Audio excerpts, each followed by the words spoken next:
let's start with the tweet, and then we'll get into the responses. This is where it begins, and um, let me get the title up here. Ryan Grimm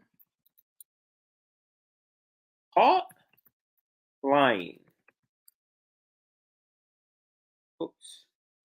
I don't know how I misspelled that. There we go.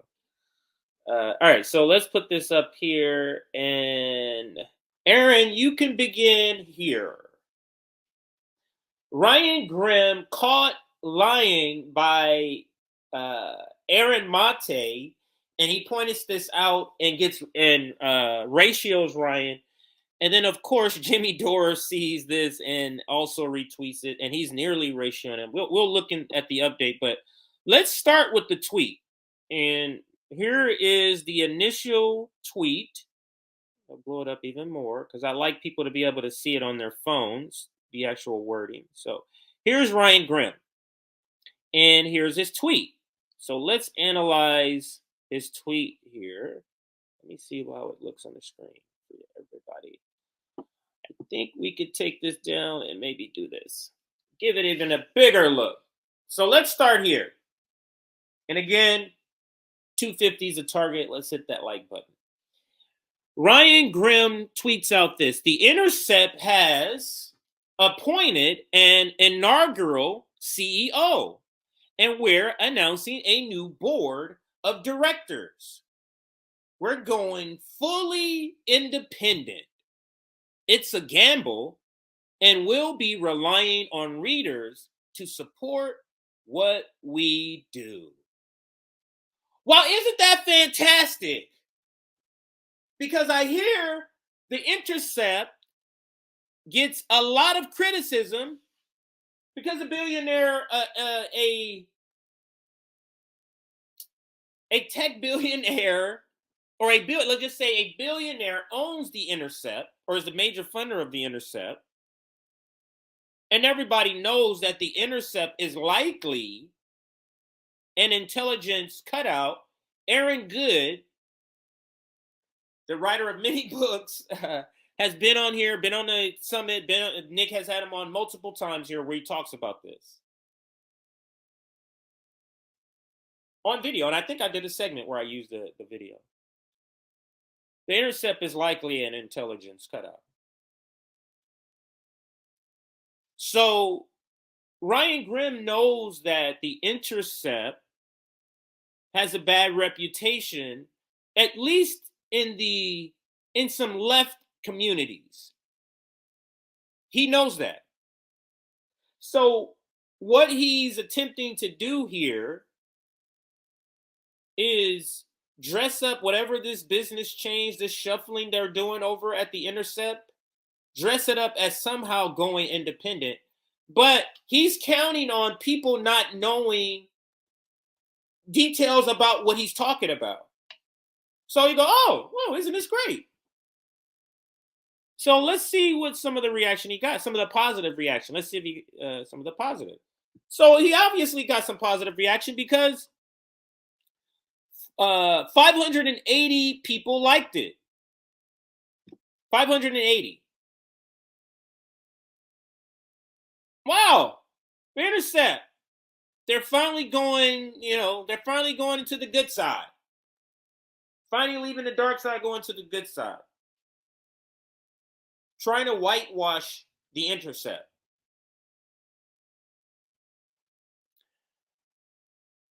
Now, let's go to, actually, let's stay here and let's just scroll down. Where is Aaron's tweet here?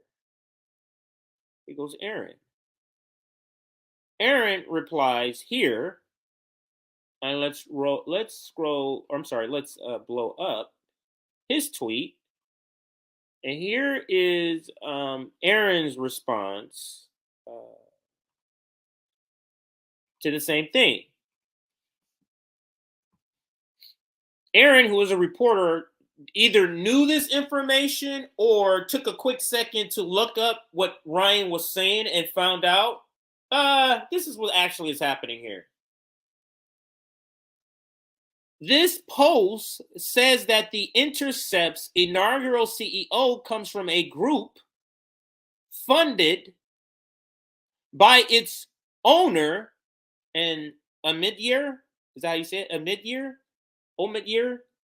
As do the two new members of the board of directors. So let's pause here. So Aaron points out this gimmick you're trying to run, Ryan, where you're trying to portray that you are somehow independent now or going independent, and it's a gamble. Really? Because the current owner, a group that he funds, that CEO came out of, and two of the board members that you're claiming are independent. Yet you're saying that the Intercept is going fully, and he puts in quotes, fully independent from mid-year. Is that how you say it? Mid-year? Mid-year? With a question mark, which Ryan Grimm has to now, with his tail between his legs, come back, and because he knows he's been called out, or at least this is another point that's great. He's getting ratio. This is almost twice the amount of likes by Aaron right here. What he does is, because somebody else brings up this point, and I'll click on this one. All he does is takes a screenshot and replies to Aaron because he doesn't want to get in the back and forth with Aaron. So he just takes what he said to the other person, screenshots it, and puts it as a response to Aaron. So let's read what he says. That's fair, though I wouldn't call that dependent either.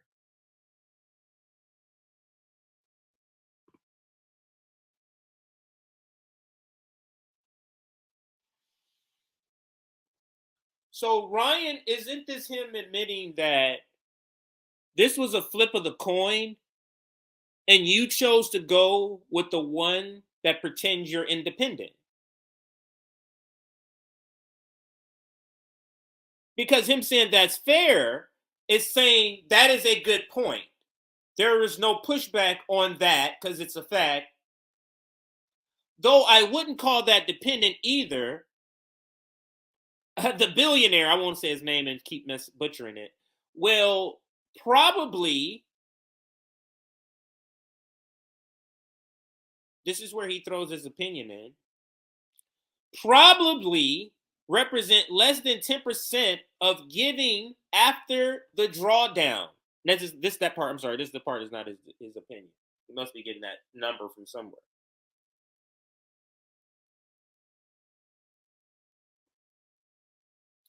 So, let's click on that tweet here so we can see what the other person, who was he responding to when he made this right here. This person says, I don't know if I called having a senior advisor to the billionaire on the board being fully independent. And he has a graphic. Let's read. Pat is a managing director of the billionaire group and a senior advisor to the philanthropist Pierre and a Pam and a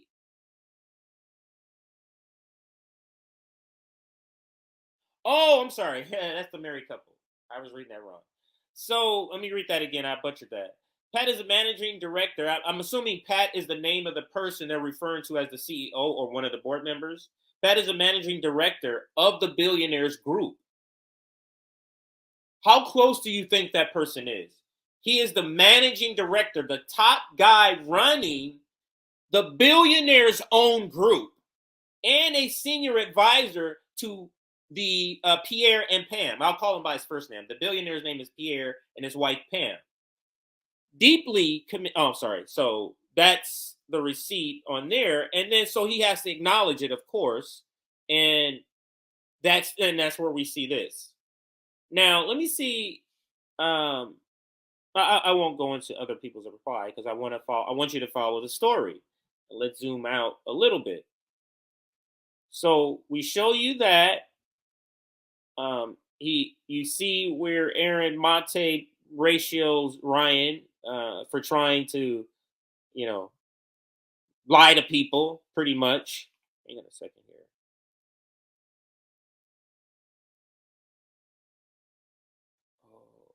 Oh, okay, so I didn't see this. Um, this is from something else.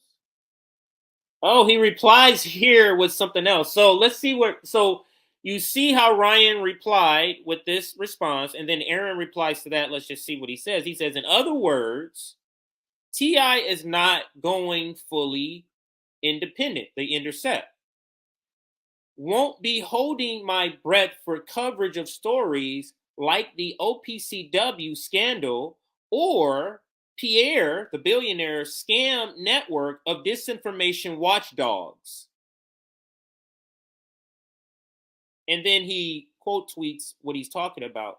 Pretty impressive how many scams neocon disinformation project Intercept owner Pierre is behind. The source for AP's Russiagate propaganda is Reset, a London based nonprofit that studies social media impact on democracy. Reset is funded by Pierre the billionaire. So if you didn't follow the story, the Intercept guy, the one who owns this, he funded the group that's behind the story. Remember the AP story we covered where they're blaming Russia and Russia Twitter accounts and Russia social media accounts for the Ohio derailment? Remember we covered that? The billionaire that owns Intercept is the one who funded that group that put that out. That's what Aaron is pointing out here.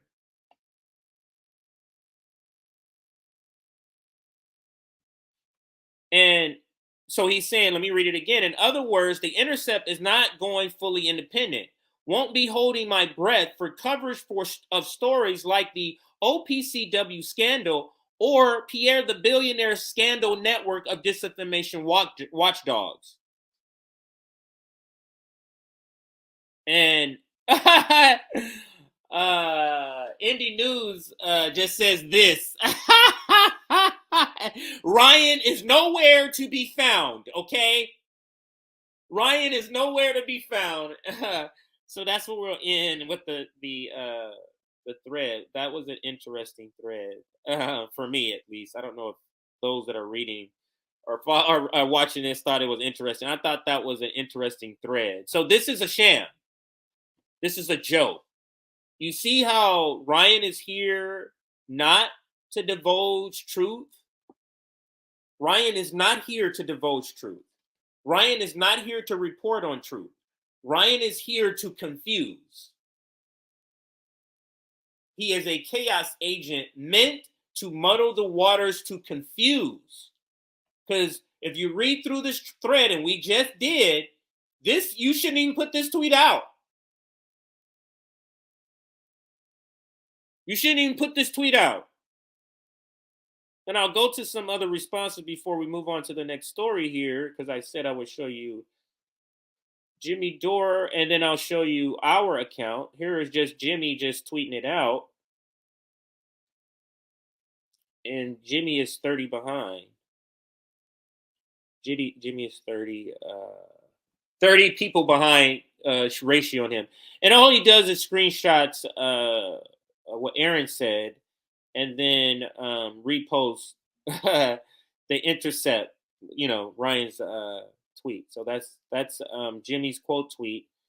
And then that's for the next story. Here is the tweet. So now let's kind of go into the next story because it's related to this story, and I don't want to, break this up. So the previous story that ending here, and we can end this here, Aaron, for this first story. Um, and we're going to begin with the new title: Ryan Grimm blocks RBN. So Ryan Grimm blocks RBN. We do the same thing that Jimmy Dore does. Same exact thing. Ryan Grimm, excuse me, and let me blow this up and I'll read it. Now, this is the RBN account. Just saying the same thing. Ryan Grimm continues his lies for the ruling class. One short to the point line. Aaron calls out his BS. So the entire tweet is 1.5 lines, or 2 lines. Let's just call it 2. Tag him. Screenshot the same post that Jimmy Dore did, and that's it. Didn't get a great amount of likes. Got only about 244 retweets. This must have triggered Ryan, because literally before this tweet, I put this tweet out. I logged into the account and put this tweet out. He was following us and we were following him, because I went to his account and highlighted his name and saw that we were following. And you can see. So this is the tweet that triggered him to block us. Why would that be? What are we saying here in the tweet that triggers him so much? Ryan Grimm continues his lies for the ruling class. Now, we've tweeted out much more aggressive things than this about Ryan Grimm, including calling him out of his name, which I endorse for anyone who's representing the ruling class. Make them feel terrible. But we didn't do that here. So, like I said earlier in the intro, either what happened was, actually, let me continue with the story because I'm jumping the gun here. So we did that, and then now let me go here. Let's find. So he blocks us, and I think, where did I put the block message? I think the block message might be here. Hold on, everybody.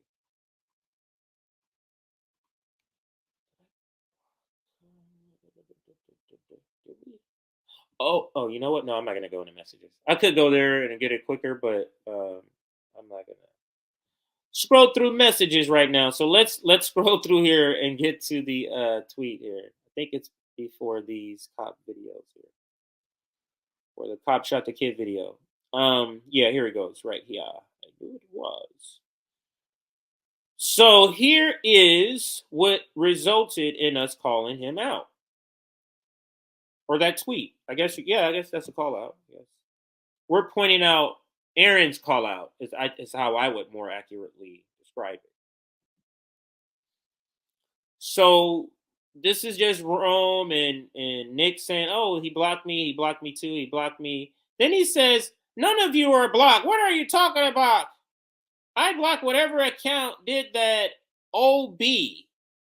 It trolls and tags me too much." But if that bothers you, I'll unblock it and mute it.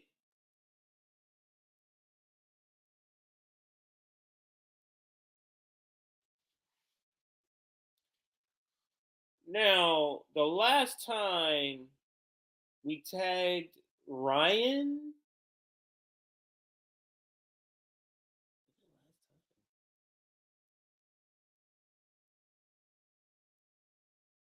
a month ago, maybe?